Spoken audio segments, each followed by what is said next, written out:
In front of the Rutgers bench, Jamichael Davis bounces in for Derek Simpson. Right-hand dribble, gives right wing Jeremiah Williams. Jab step left, moves in, feeds back right wing Hyatt. Hyatt drives on Cheddar. Back Jamichael Davis. Davis pulls up mid-range from 12. That's good. J. Mike, first bucket of the game for RU. He had 4 points last time out after 9 against Purdue. 2-0 Rutgers, and up the floor. First touch for Doug McDaniel on the road since January. He's guarded by Cliff Amori right wing. Gives up top for Williams the second. Drops one down, left elbow, backing down, Reed on Amori. Hook shot up, no good. But Cliff picks up an early foul. 36 seconds in. That's his team's first. And Terrace Reed Jr. will go to the line. And I tell you, that was a great shot by to break a bit early. Terrace Reed, Linkier Prep product. First free throw, no good off the back iron. On the season, just a 59% free throw shooter. That's the lowest by far of the 5 in the starting lineup. Davis and Williams will switch sides on the paint. Amori and Hyatt playing more forward. 3 dribbles. Knees bent. Reed's second. 2 bounces, goes in off the front of the rim. 2-1 Rutgers. Second possession for the Scarlet Knights. Jamichael Davis, crossover dribble, and he takes it across midcourt. At the R, straight on, guarded by Doug McDaniel, face guarding him. Williams comes off the screen, pops out right wing.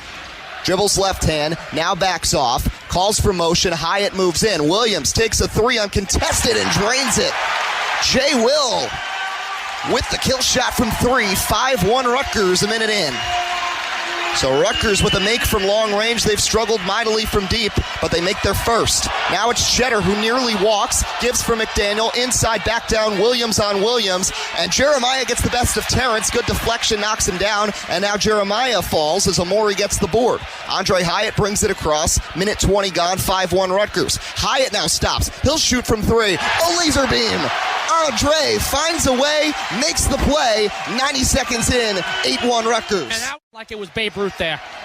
And Doug McDaniel brings it up. Rutgers flying start. They've made their first 3 shots. Rutgers trying to now make a stop. It's McDaniel, crosses court, near side, left wing Williams, 10 to shoot. Drop down, low block Reed, back to the basket, kicks back left corner Williams. Back down Reed, throws one up over Cliff, who's trying not to foul. It's missed. Cheddar the offensive board off a tip. Gets it back to McDaniel. It's tipped by Davis. Out of bounds to the scorer's table.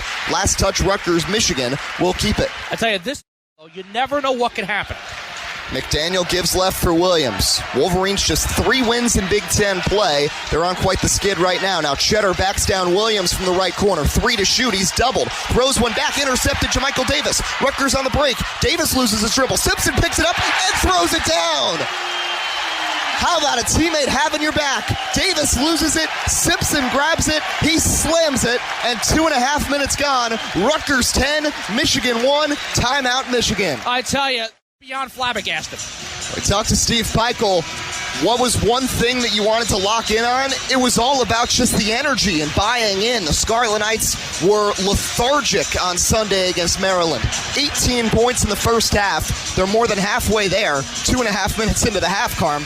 I tell you, but don't overcommit to it. Williams gets it in. Rutgers presses on McDaniel. Davis is on him. Simpson guards Cheddar. Going around the Cheddar screen far side. Now carving back near side across the timeline is McDaniel with 2 seconds to spare. 17:22 to go first half. It's all Knights early. 10-1 RU. McDaniel now a switch. Amori's on him. He has to get back into the paint.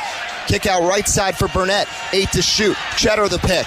Burnett is doubled. Throws one away. Another turnover. Another interception. Davis. Simpson rolling ahead. Inside Amori. Right hand jam. Oh, man. Big Cliff energy on the feed from Derek Simpson. 12-1 Rutgers. Did you gracious? McDaniel to Reed. Now he holds right elbow. Gives back for Burnett. Back for Williams up top. 3-man weave move. He's at right elbow. Tries to drive past Hyatt. Throws one up. That short rebound to Amori. Jeremiah Williams will bring it up for Rutgers. All 5 starters have scored, and the Knights have not missed a shot.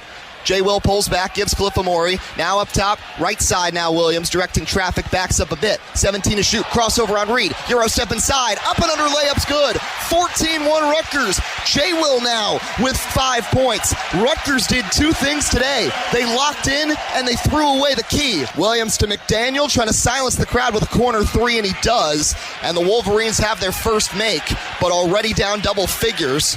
4 minutes in. First and 10 at the 27 for the Scarlet Knights. Strong and Dremel left, Washington right. Jaquay Jackson not in. Dropping back, Gavin Wimsett. Pressured. Steps away from one, steps away from two, but not the third effort. Taken down right away. Sack in the backfield. Khalil Majid, Garden State native, Morristown, New Jersey product. And that's a loss of 5. Second and 15, ball at the 22-yard line. Trips left for RU. Wimsett drops back, looking left, throwing over the middle, complete. Isaiah Washington makes a nice little cut move, and down near midfield. The veteran Washington brings it in. That's a gain of 24 to the 46-yard line. And that's something they can use here. So it's first and 10 at the 46. Aaron Young now in the backfield.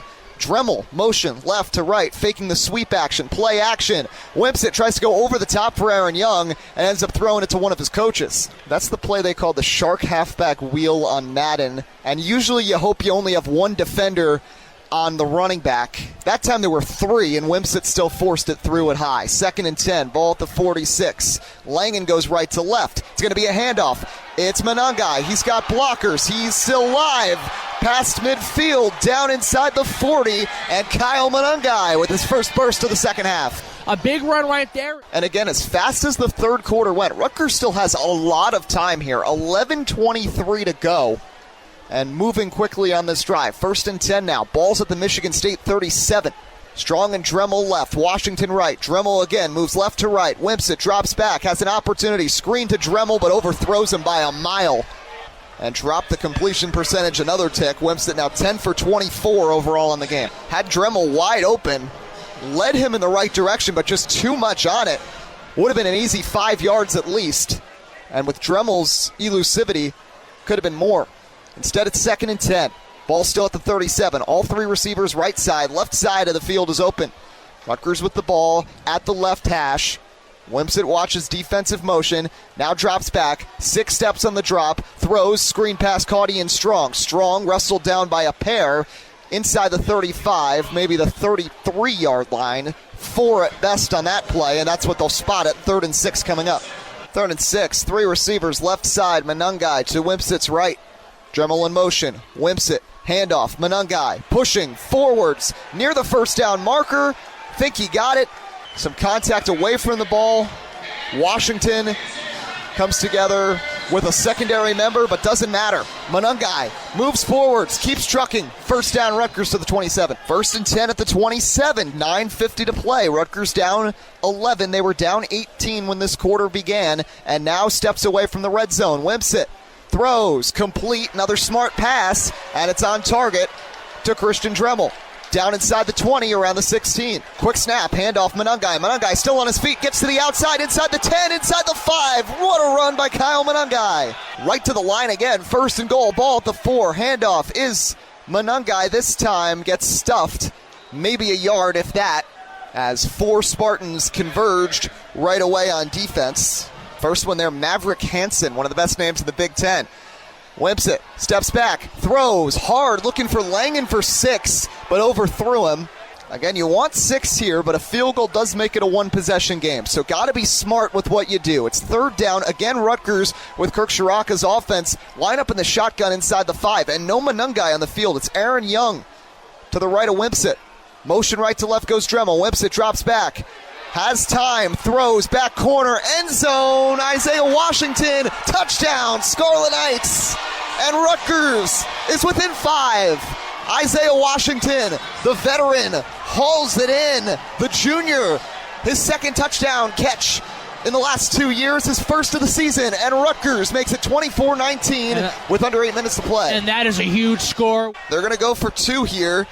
Again, not a lot of risk with this decision. I mean, you still need a touchdown and no extra point if you don't get it. If you do get it, a field goal away from tying the game.